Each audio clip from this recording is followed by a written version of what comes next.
வணக்கம். அஞ்சப்பர் செட்டிநாடு உணவகத்தின் செஃப் தமிழரசன். இப்போ உங்களுக்கு செஞ்சு காட்ட போகிற உணவு ஆத்தூர் மிளகு கறி.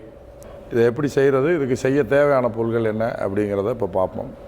மட்டன் நம்ம குக்கரில் ஒரு 3 விசில் வச்சு போன்லெஸ்ஸாக தேவையான சைஸ் கட் பண்ணி இஞ்சி பூண்டு உப்பு மஞ்சத்தூள் போட்டு வேக வச்சு எடுத்து வச்சுக்கோங்க. வெங்காயம் தக்காளி தாளிக்க தேவையானது வந்து சோம்பு பட்டை கிராம்பு ஏலக்காய் பச்சை மிளகாய் கொஞ்சம் சேர்க்குறோம். மிளகாய்த்தூள் தனியாத்தூள் மிளகு சீரகம் அரைச்ச விழுது இஞ்சி பூண்டு மசாலா சோம்பு பொடி ஜீரகத்தூள். இப்போ எப்படி செய்கிறதுன்னு சொல்லி இப்போ பார்ப்போம்.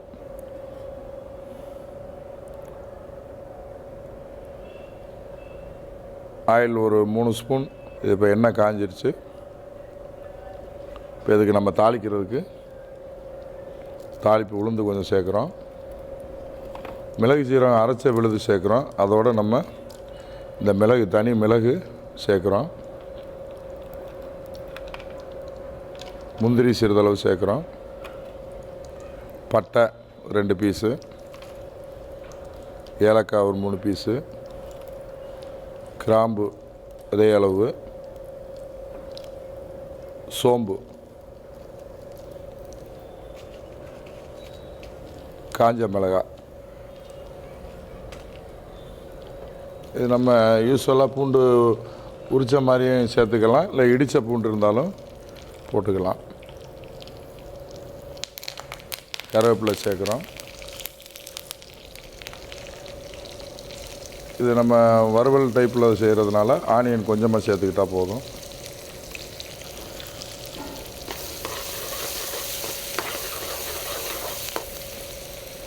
கொஞ்சம் நம்ம அதை மசாலா இல்லை கொஞ்சம் தேவைப்படுறவங்க கொஞ்சம் கூடுதலாக வெங்காயம் சேர்த்துக்கலாம். ரொம்ப ட்ரையாக இல்லாமல். இதில் இப்போ நம்ம உப்பு கொஞ்சம் சேர்க்குறோம்.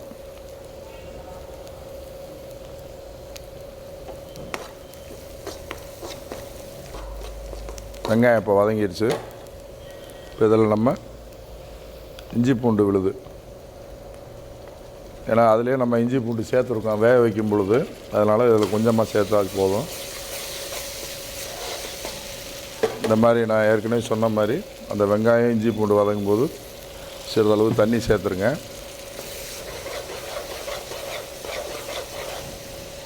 இதில் நம்ம சிறிதளவு இப்போ மஞ்சள் தூள் சேர்க்குறோம்.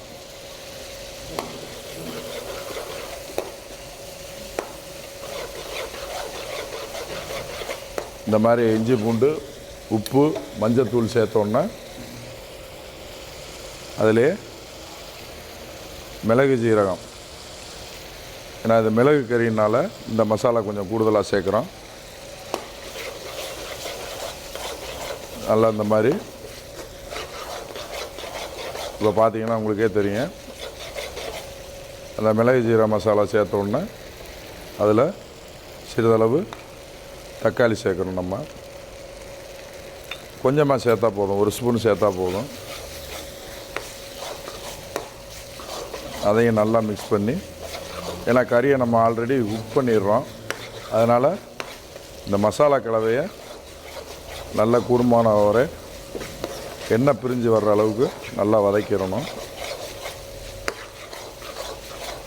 இந்த மசாலா நல்லா இந்த மாதிரி தொக்கா ஆனோன்னா இதில் வந்து இப்போ நம்ம மிளகாய் தூள் சிறிதளவு சேர்க்குறோம்.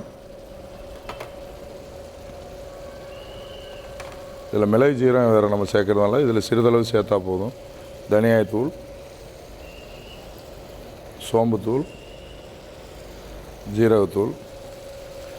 இந்த பெப்பர் பவுட்ரு நம்ம கொஞ்சமாக சேர்க்குறோம். திருப்பி இறக்கும் பொழுது கொஞ்சம். இப்போ இதோட சிறிதளவு பச்சை மிளகாய். இந்த மசாலா கலவையை நல்லா பொடி வாதனை போக வர நல்லா வதக்கணும். உப்பு சிறிதளவு சேர்த்துருக்கோம். இதுலேயும் நம்ம தேங்காய் சேர்க்காமல் செய்கிறோம், அதுவும் ரொம்ப நல்லது. இது சாப்பாட்டுக்கு சேர்த்து சாப்பிடும் பொழுது அவ்வளோ ஒரு அருமையான சுவை கிடைக்கும். இதை பார்த்தீங்கன்னா உங்களுக்கு அந்த கலர் வந்து மசாலா நம்ம ரெடி பண்ணும் பொழுது அந்த ஃப்ளேவரும் அந்த கலரும் கிடைக்கும். இந்த மாதிரி தொக்கா ரெடி பண்ணிவிட்டு இப்போ நம்ம அதில் மட்டன் வேக வச்சதுலேயே அந்த தண்ணி இருக்கும், அதை நம்ம இதில் சேர்த்துட்டு இன்னும் கொஞ்சம் அதை ட்ரையாக இந்த மசாலா கலவையை அப்போ இன்னும் கொஞ்சம் உங்களுக்கு அந்த சுவை வந்து நல்லா கிடைக்கும். இதில் வந்து ரொம்ப கிரேவி இருக்காது, உங்களுக்கு கறியோடு பிரட்டின மாதிரி இந்த மசாலா கலவை தான் இருக்கும். இந்த மாதிரி மசாலா கலவை நல்லா இப்போ பார்த்தீங்கன்னா ஃப்ரை ஆயிடுச்சு. இதோட நம்ம அந்த வேக வச்ச கறியை இதில் ஆட் பண்ணுறோம். இப்போ இதோட நம்ம அந்த மட்டன் பீஸை சேர்க்குறோம்.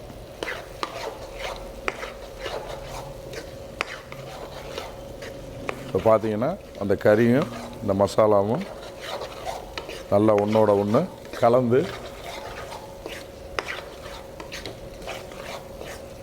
சுக்கா மாதிரியும் இல்லாமல் கிரேவி மாதிரியும் இல்லாமல் நல்ல ஒரு மசாலா கிடைக்கும் இது.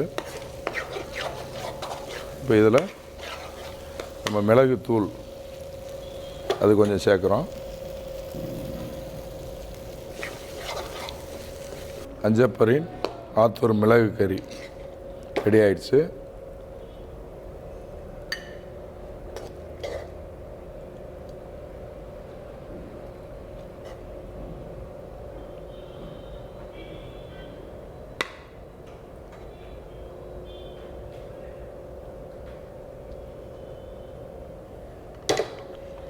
இதில் இப்போ நம்ம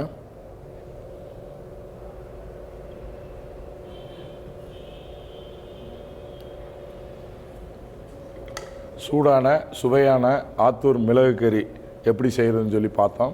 நீங்களும் செஞ்சு பாருங்கள்.